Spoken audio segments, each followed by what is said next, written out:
Il me reste 3 mots. Esprit. Esprit.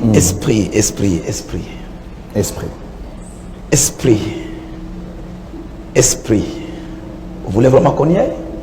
Allez-y, papa. Nous sommes là pour être réinitialisés.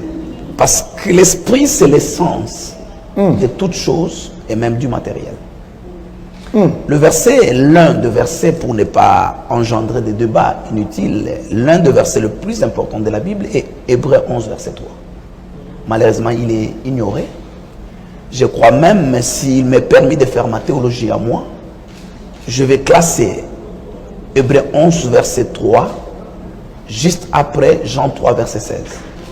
Parce que la plupart des théologiens classent Romains 12, verset 2, dit après la régénération, l'élément le plus important, c'est le renouvellement de l'intelligence. Je ne suis pas contre cela. Mais je pense qu'Hébreux 11, verset 3, c'est le verset oublié, pourtant le plus important.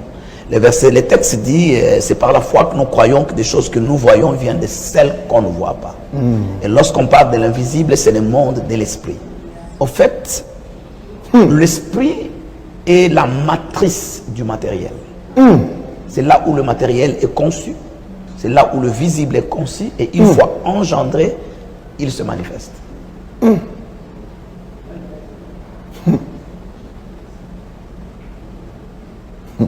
Spiritualité. Ben, je crois que là, on risque de se répéter parce que spiritualité dégage ou est une conséquence juste de l'esprit. C'est de l'esprit que la spiritualité se manifeste. Et malheureusement, c'est un cercle très très fermé.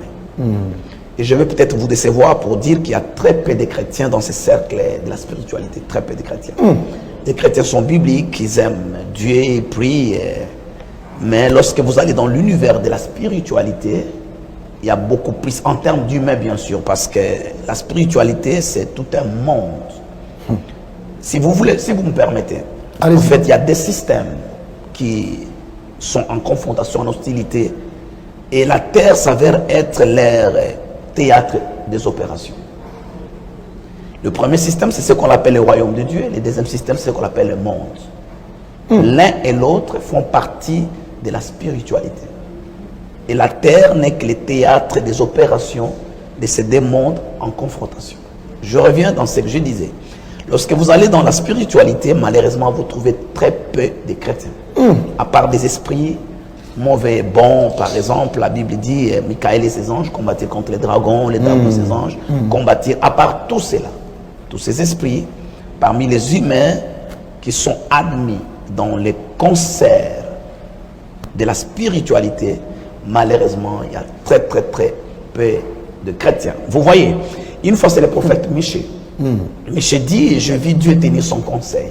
Wow. Il a donc assisté au conseil de Dieu, mais en qualité d'observateur. Il n'avait pas le droit de parole à ses conseils. Mais je veux aussi vous rappeler que Job, lui, a été absent le jour où, dans la spiritualité, on traitait de son destin et de son sort.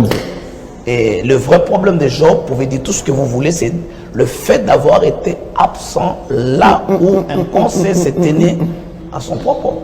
Et malheureusement pour lui, il n'avait pas d'avocat pour nous. Nous, s'il arrive qu'on est absent, nous avons un avocat qui parlera en notre faveur.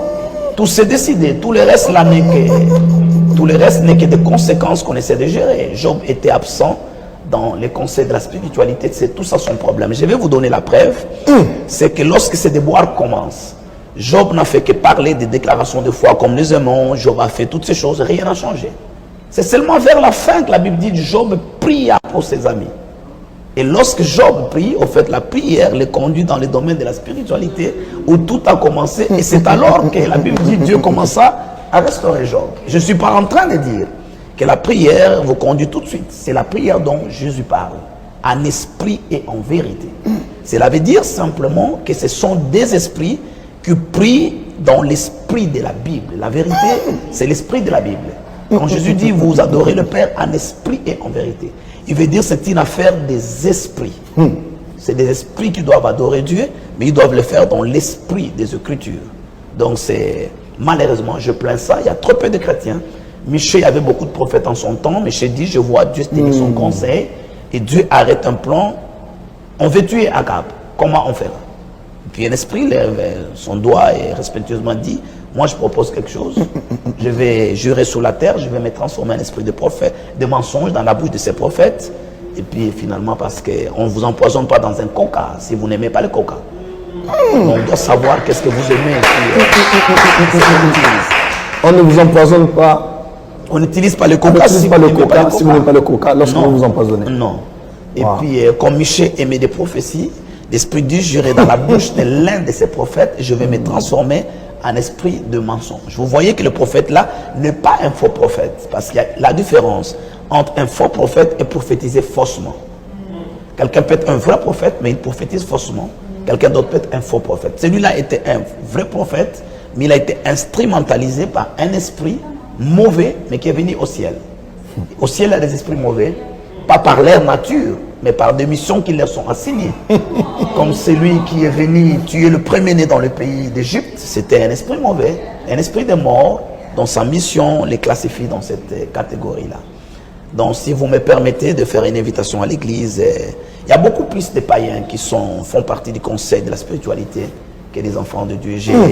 J'ai dit un jour, et je prends le courage de le répéter parce que je sais que ce qui caractérise un homme de Dieu, ça doit être le courage.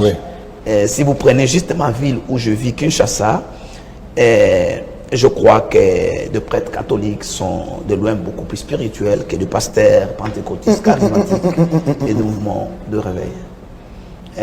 Un prêtre catholique qui est professeur à l'université, je crois catholique, a dit un jour à ses étudiants, il parlait de moi, il dit, bon, ce jeune homme-là, il se débrouille quand même, il cherche, mais il dit des choses qu'il ne maîtrise pas, qui sont désordonnées, mais quand même, il essaie de tâtonner, alors que tous les restes de ses frères et collègues sont perdus quant à la spiritualité. Bon, c'est son point de vue, c'est son point de vue. Son point de vue. Je disais il n'y a pas longtemps, dans l'un de mes cultes à l'église, je disais, le pape Jean-Paul II arrive. J'étais là d'ailleurs. Vous étiez là, vous avez dit, c'est entre le 20 et le 23 mars 2008, à Luanda. Et le pape, c'était Benoît, je crois, fait une déclaration extraordinaire. Il a dit, l'un des obstacles majeurs au développement de l'Afrique, c'est la sorcellerie. Et il est parti, il était en Afrique quand il a fait cette phrase, mais après, nous n'avons rien fait de cette phrase-là, nous n'avons rien compris, Il était sur terrain. Qu'est-ce qu'il a senti, qu'est-ce qu'il a vu? Parce que c'est un homme extrême. Il n'y a pas un seul pape qui n'est pas spirituel, c'est des hommes extrêmement spirituels. J'ai envie de vous laisser parler. Ils ne sont pas crémés très fort pour le Seigneur. Waouh! Waouh!